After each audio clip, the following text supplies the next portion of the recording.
মধ্যপ্রাচ্যে ইরান ও ইসরায়েলের যুদ্ধ বন্ধ না হতেই আবারও বাজছে যুদ্ধের দামামা। এবার দক্ষিণ পূর্ব এশিয়ার দুই প্রতিবেশী রাষ্ট্র থাইল্যান্ড ও কম্বোডিয়ার মধ্যে সীমান্ত নিয়ে চলছে তুমুল বিরোধ।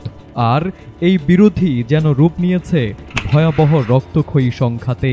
থাইল্যান্ডে রকেট হামলা চালিয়েছে কম্বোডিয়া, আর থাইল্যান্ডও কম্বোডিয়ার সামরিক স্থাপনায় বিমান হামলা চালিয়েছে বলে পাল্টাপাল্টি অভিযোগ করেছে দক্ষিণ পূর্ব এশিয়ার এই দুই দেশের এই উত্তপ্ত অবস্থান পরিস্থিতিকে পরিণত করেছে এক প্রকার সীমান্ত যুদ্ধ, যেন আরেক ইরান ইসরায়েল, যেখানে সামরিক বাহিনীর পাশাপাশি সাধারণ মানুষের হতাহতের সংখ্যাও প্রতিনিয়ত বেড়েই চলেছে।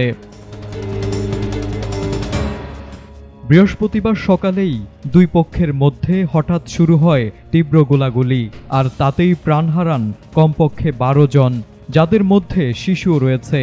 থাই সেনাবাহিনী জানিয়েছে নিহতের বেশিরভাগই বেসামরিক নাগরিক, যার মধ্যে রয়েছে 8 বছর বয়সী একটি শিশু ও 15 বছরের এক কিশোর।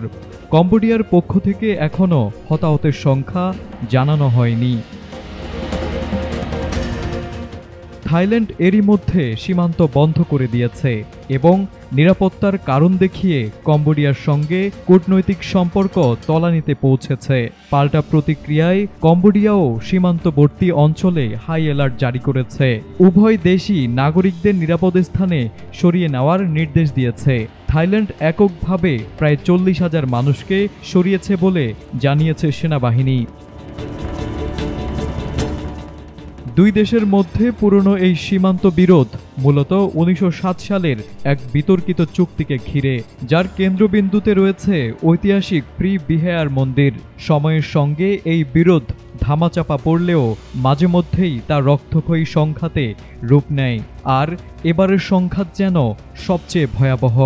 রাজনৈতিক সমঝোতার অভাবে দুই দেশের জাতীয়তাবাদী উগ্রতা এখন পরিণত হয়েছে এক বিস্ফোরক পরিস্থিতিতে।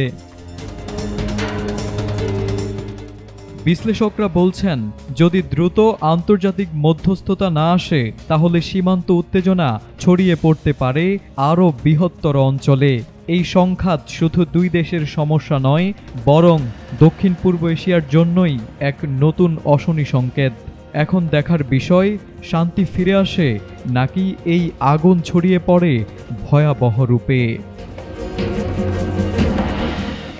Desk report, ATN Bangla.